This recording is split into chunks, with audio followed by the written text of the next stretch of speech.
दोस्तों, रक्सौल के आर्मी जवान के साथ मारपीट का वीडियो बहुत तेजी से वायरल रहा और उस पर हमने वीडियो पर चर्चा भी की कि किन कारणों से, किन गलतियों की वजह से आर्मी का जो जवान है वो 4 दिन तक जेल में रहा। अगर वो गलती ना करता तो वो तुरंत छूट जाता। आपने नहीं देखा तो जाकर के देख सकते हैं उस वीडियो को। लेकिन कई क्वेरीज आई क्योंकि लाखों लोगों ने हमारे उस वीडियो को देखा, 1 लाख से ज़्यादा लोगों ने वीडियो को देखा, कमेंट्स किए, लाइक्स भी किए। उनके मन में प्रश्न थे कि क्या ये रवैया सही था पुलिस का। देश के सैनिक के सम्मान करना चाहिए और यह बर्बरता कितनी जायज़ है। तो दोस्तों, क्या होगा ऐसे पुलिस ऑफिसर का जो इस तरह का रवैया अपनाता है किसी व्यक्ति के साथ। यह सिर्फ आर्मी के जवान की बात नहीं है, आपके साथ, आम इंसान के साथ भी अगर पुलिस इस तरीके का रवैया अपनाती है तो क्या कर सकते हैं, क्या कहता है कानून और क्या है आपके कानूनी अधिकार, इस वीडियो में आप जानेंगे। तो इस वीडियो को लाइक कर दें दोस्तों, शेयर भी करें और फॉलो करें। जैसे दोस्तों ऐसे इंपॉर्टेंट वीडियोस मैं आपके लिए लाता रहता हूं। तो दोस्तों, घटना सिंपल सी बात है, मैंने लास्ट वीडियो के अंदर बताई थी कि एक व्यक्ति जो जा रहा था, रक्सौल का आर्मी जवान, जिसकी गाड़ी से छोटा सा इंसिडेंट होता है, किसी की टक्कर लगती है, उसके बाद पुलिस आती है, उसको थाने जाने को बोलती है और फिर विवाद यहां से बढ़ जाता है। अब बात आती है कि जो सिचुएशन है उसके हिसाब से पुलिस का बिहेवियर क्या होना चाहिए इस तरीके की स्थिति के अंदर। जाहिर सी बात है, जो पुलिस है उसकी जिम्मेदारी है कि वो क्राइम को होने से रोके। अगर किसी ने कोई क्राइम कर दिया है तो उसको पकड़े, और उसका तरीका है। चलिए मान लीजिए कि ये घटना घटित हुई, ये दुर्घटना है। अब इस दुर्घटना के अंदर क्या तो व्यवहार रहेगा पुलिस का और किस तरह से उसे डील करना है, सब कुछ लॉफुल तरीके से करना है पुलिस को। ये बताया गया है कानून में कि जब अगर इस तरीके की कोई घटना घटित होती है तो पुलिस उस व्यक्ति के गाड़ी को, व्हीकल को थाने पे लेके जाएगी, फला व्यक्ति को भी थाने पे लेके जाएगी। अब यहां पर जो आर्मी जवान है वो थाने पे जा नहीं रहा तो आप फोर्स का इस्तेमाल करके लेके जा सकते हैं, जबरदस्ती पकड़ के लेके जा सकते हैं। ठीक है, 49 सीआरपीसी में पुलिस को यह अधिकार दिया गया है कि वो बल का प्रयोग कर सकता है उतना जितना वो निकल के ना भागे। मतलब उसको ऐसे पकड़ सकता है उस व्यक्ति को कि वो निकल के ना भागे, बस पर्याप्त है। उससे अधिक आपको जकड़ने की जरूरत नहीं है।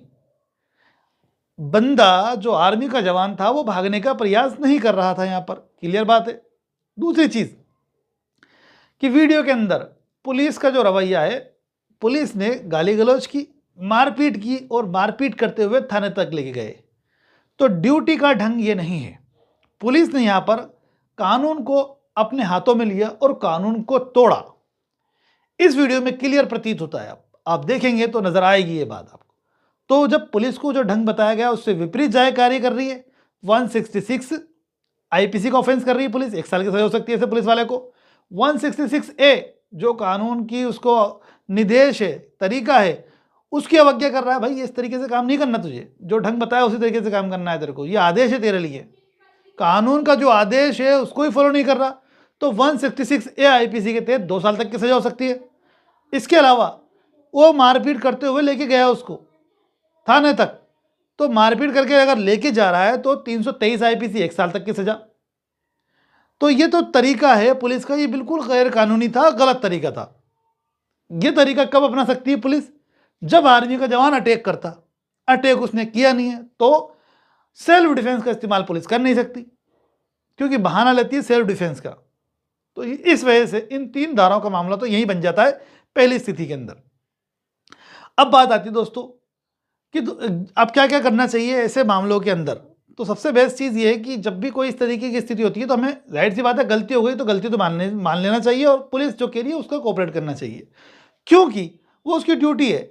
ड्यूटी में हम बाधा उत्पन्न करेंगे तो जिस तरीके से मिसयूज हुआ है, 353 और 332 आईपीसी का एक और केस बना दिया गया आर्मी जवान के ऊपर, जबकि वीडियो के अंदर वो कोई हमला नहीं कर रहा, किसी प्रकार से कोई अटैक नहीं कर रहा, उसके बावजूद भी ये मामला बना दिया गया क्योंकि उसने एक गाली बकी थी इस आधार पर। लेकिन 2 धाराएं जोड़ दी गई, 353 और 332।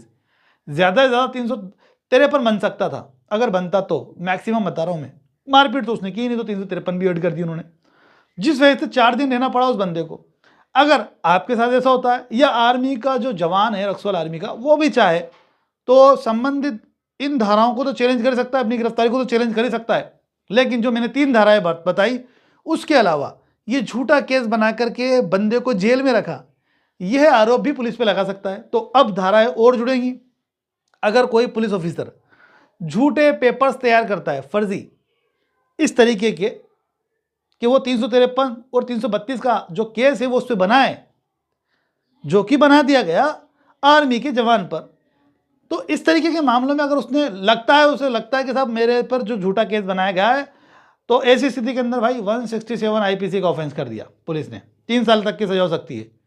फर्जी दस्तावेज तैयार करके उसको 353 332 के केस में फंसाया, अगर उसको लगता है तो ये धारा जुड़ेगी। इसके अलावा 196 आईपीसी, झूठी साक्ष्य इस्तेमाल की गई उसको इस केस में इन्वॉल्व करने के लिए, गलत। जो साक्ष्य जो ऑफेंस किया नहीं उसके लिए अगर कोई साक्ष्य काम में ली जा रही है तो जाहिर सी बात है झूठी हो गई, मैंने किया नहीं ऐसा, लेकिन पुलिस मान रही है मैंने ऐसा किया, तो फिर साक्ष्य भी लेके आएगी, एकत्रित करेगी, तो वो गढ़ी हुई तैयार की गई साक्ष्य हैं, तो वो 196 आईपीसी को ऑफेंस कर रहा है ऐसा पुलिस वाला। जो भी जितने भी इन्वॉल्व हो रहे 7 साल तक की सजा हो सकती है साहब ऐसे पुलिस ऑफिसर को। और एक रिपोर्ट तैयार करके घोषणा कर रहा है किसके सामने, मजिस्ट्रेट के सामने। जब वो चार्जशीट फाइल करेगा तो घोषणा करेगा इस बात की कि इस तरीके की ऑफेंस हुए थे, इस तरीके की इसने एक्टिविटी की थी और मैंने राजकार्य में बाधा उत्पन्न की थी, इसलिए मैंने इसको गिरफ्तार किया था। तो 199 आईपीसी का भी ऑफेंस कर रहा है जिसमें भी 7 साल तक की सजा हो सकती है। और रिपोर्ट को अगर करप्ट तरीके से, भ्रष्ट तरीके से तैयार करके पेश कर रहा है तो रिपोर्ट भ्रष्ट तरीके से तैयार पेश करने वाले पुलिस वाले के खिलाफ 219 आईपीसी का ऑफेंस बनेगा, 7 साल तक की सजा और जुर्माना। इसके अलावा व्यक्ति को सुपुर्द कर रहा है, गिरफ्तार करके व्यक्ति को न्यायालय में सुपुर्द कर रहा है मजिस्ट्रेट के सामने, तो 220 आईपीसी का ऑफेंस, 7 साल तक की सजा और जुर्माना। तो ये सभी धाराएं का ऑफेंस उस पुलिस वाले पे बनता है। अब करना क्या है भाई, अगर आपको एफआईआर दर्ज करना चाहिए इस तरीके की सिचुएशन के अंदर। आर्मी रक्सौल का जो जवान है, रक्सौल का जो जवान था आर्मी का बंदा, उसको एफआईआर दर्ज कराना चाहिए। अगर आपके साथ होता है तो आपको भी एफआईआर दर्ज कराना चाहिए। कॉमन सेंस की बात है कि पुलिस के पास जाओगे एफआईआर दर्ज कराने तो वो करेगी नहीं, तो फिर वकील का सहारा लेना पड़ेगा। कोर्ट से आपको एफआईआर दर्ज करानी है। पहली चीज, कोर्ट से आपकी एफआईआर दर्ज इजीली दर्ज हो जाएगी क्योंकि आपके पास प्रूफ है। वीडियो, अपना ही वीडियो पेश कर दो, साहब देख लो मेरे साथ किस तरीके से पुलिस ने रवैया अपनाया है। इन संबंधित धाराओं में जो मैंने बताई सभी धाराओं में आप कोर्ट में परिवाद पेश कर दें, निश्चित तौर पर आपकी एफआईआर दर्ज हो जाएगी। एफआईआर दर्ज हो गई, इसके बाद आप लोकल जो अपनी पुलिस कंप्लेंट अथॉरिटी है उसके अंदर भी आप शिकायत कर सकते हैं। अगर लोकल नहीं है तो स्टेट पे करें आपने, स्टेट पुलिस कंप्लेंट अथॉरिटी को। इसके अलावा विजिलेंस डिपार्टमेंट को भी आप जब एफआईआर दर्ज हो गई ना उसका रिकॉर्ड लेकर के एप्लीकेशन भेजेंगे इन सभी जगहों पर। पुलिस एक्ट के तहत भी कार्रवाई करता है जो वहाँ का एसीपी या एसपी होता है, जो सुपरिटेंडेंट है, वो एक्शन लेगा उसके खिलाफ कि भाई तूने जो कार्य किया वो गलत तरीके से किया। पुलिस एक्ट के अनुसार भी कार्रवाई बनती है ऐसे पुलिस ऑफिसर के खिलाफ। मकसद ये है कि अगर आप एफआईआर दर्ज कराते हो ऐसे पुलिस वाले के खिलाफ और अगर वो साबित हो गया तो निश्चित तौर पर उसकी जॉब टर्मिनेट हो जाएगी। एग्जाम्पल आपको दे रहा हूँ, यशवंत कुमार बनाम मध्य प्रदेश राज्य का जजमेंट था जिसमें कुछ पुलिस वालों ने एक व्यक्ति को घर से उठाया इस शक के आधार पर कि वो किसी लूट में शामिल था और घर से जहां से उठाया वहां मारपीट की और मारपीट करने के बाद उसको थाने में ले आया और थाने में लॉकअप के अंदर मारपीट की और जहां पर उसको बंद किया वो बहुत बदबू वाला, बहुत सफोकेटिंग प्लेस था जहां पर उसका दम घुट गया और उसकी मृत्यु हो गई। जिस मामले के अंदर सुप्रीम कोर्ट तक ये गए क्योंकि लोअर कोर्ट ने सजा दे दी पुलिस वालों को, हाई कोर्ट ने भी कंफर्म कर दिया सजा को और सुप्रीम कोर्ट ने भी कंफर्म किया, जॉब भी गई और 10 साल की सजा से उनको सजा भी दी गई सुप्रीम कोर्ट के द्वारा। तो ऐसा नहीं है कि जॉब नहीं जाती है। अगर आप किसी पुलिस वाले पे परिवाद के तहत भी मामला दर्ज कराओगे, जैसे ही आपने परिवाद किया वो तुरंत आपके पास आएगा सेटलमेंट करने के लिए। ये मैं आपको बता रहा हूं प्रैक्टिकल चीज। अब आपके ऊपर है कि आप सेटलमेंट करना चाहते हैं या नहीं करना चाहते। अगर आपके साथ गलत हुआ तो क्यों करो सेटलमेंट, भाई अंत तक लड़ो। पनिशमेंट दिला दिया तो वो दूसरों के साथ कभी कुछ नहीं कर पाएगा। हो सकता है सेटलमेंट कर लिया तो वो वापिस से किसी और के साथ इस तरीके का एक्ट करे जो कि उसको कानूनी रूप से करने का अधिकार नहीं है। एक और चीज अंत में जो आपके लिए बहुत काम की हो सकती है, बोनस हो सकता है, कंपनसेशन क्लेम कर सकते हैं आप स्टेट से। इसके लिए रिट फाइल कर सकते हैं आप। अगर आप चाहें तो हाई कोर्ट में कर सकते हैं 226 आर्टिकल के तहत, और अगर सुप्रीम कोर्ट में करना चाहें तो 32 आर्टिकल के तहत सुप्रीम कोर्ट में कर सकते हैं। लेकिन हाई कोर्ट में करो। रिनी जौहर versus state of Madhya Pradesh के मामले के अंदर जो कंपनसेशन है दिलवाया गया था 2 महिलाओं को, क्योंकि गलत तरीके से गिरफ्तार करा था एक मामले के अंदर पुलिस वालों ने। अगर आपके साथ भी इस तरीके की गलत गिरफ्तारी हुई है या होती है इन फ्यूचर, कभी भी किसी के साथ हो, रेट लगाया, कंपनसेशन क्लेम करें। तो 5-5 लाख रुपए उन महिलाओं को दिलवाए गए थे। वर्ष 2016 का ही जजमेंट है, आज 2023 चल रहा है, तो जाहिर सी बात है ज़्यादा मिलना चाहिए।